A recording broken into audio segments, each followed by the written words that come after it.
नमस्कार दोस्तों। चलते फिरते में आज हम किसान आंदोलन पर विस्तार से चर्चा करेंगे। जैसा कि आप सब न्यूज़ में और सोशल मीडिया के माध्यम से ये खबर जानते ही होंगे कि बड़ी संख्या में किसान दिल्ली की तरफ कूच कर रहे हैं। बहुत सारे किसान संगठन इस आंदोलन का नेतृत्व कर रहे हैं। कुछ समय पहले चलते हैं। 1965 में अनाज के संकट के बीच भारतीयों के एक अति प्रिय तत्कालीन प्रधानमंत्री लाल बहादुर शास्त्री जी ने एक नारे का उद्घोष किया था।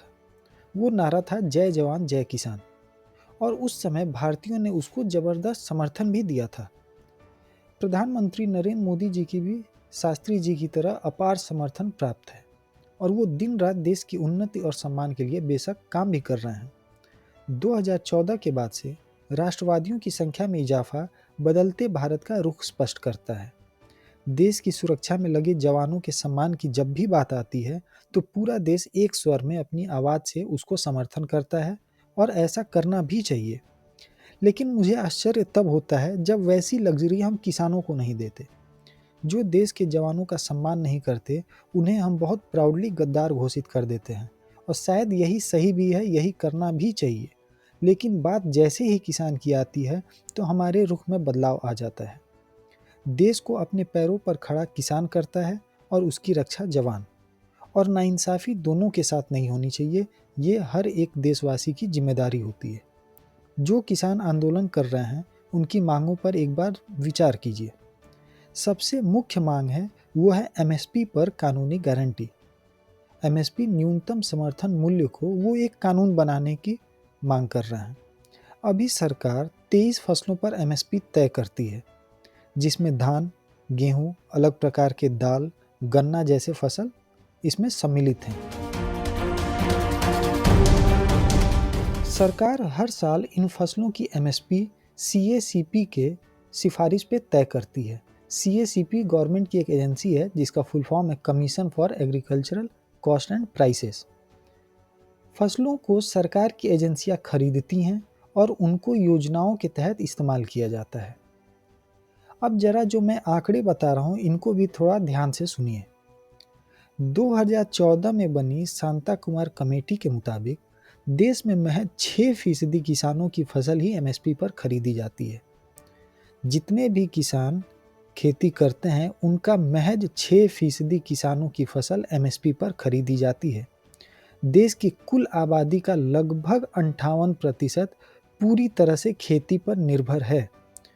उनकी आजीविका पूरी तरह से उनके पैदावार पर निर्भर होता है।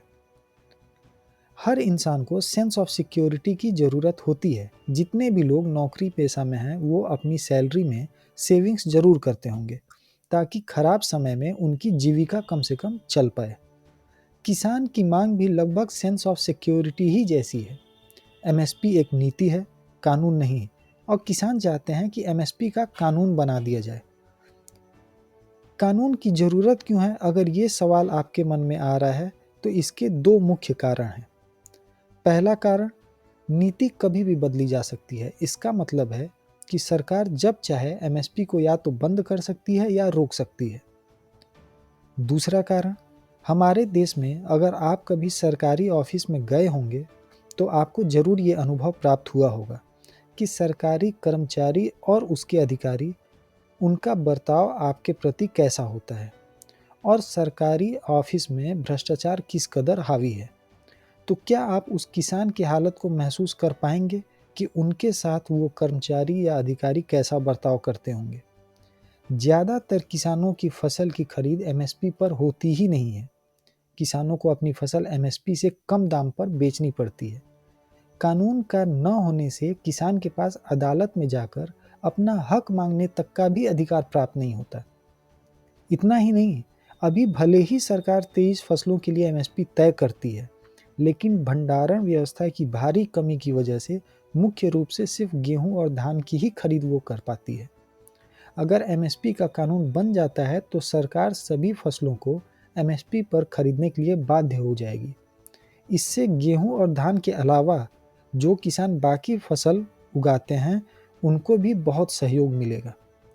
कानून बनने का सबसे बड़ा असर ये होगा कि कॉरपोरेट घराने को किसानों से एमएसपी पर ही फसल खरीदने होंगे, जो कि अभी वो एमएसपी से बहुत कम दामों पर किसानों से खरीद लेते हैं और उसको ऊंचे दामों में बाजार में ले जाकर के बेचते हैं और अच्छा मुनाफा कमा लेते हैं।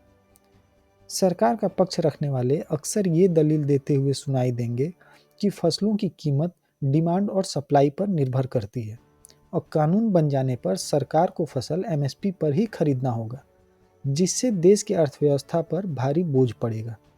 बात सही है, इसमें कोई गलत बात नहीं है, लेकिन अर्थव्यवस्था पर पड़ने वाले बोझ के कारण किसानों की उचित मांग को ठुकराना, क्या ये सही है? या फिर किसानों को विश्वास में लेकर कुछ ऐसा रास्ता निकाला जाए जिससे कि अर्थव्यवस्था भी पटरी से नीचे न उतरे और देश का किसान संतुष्ट होकर अपने खेत और अपने फसलों की ओर खुशी से लौट जाए। धन्यवाद।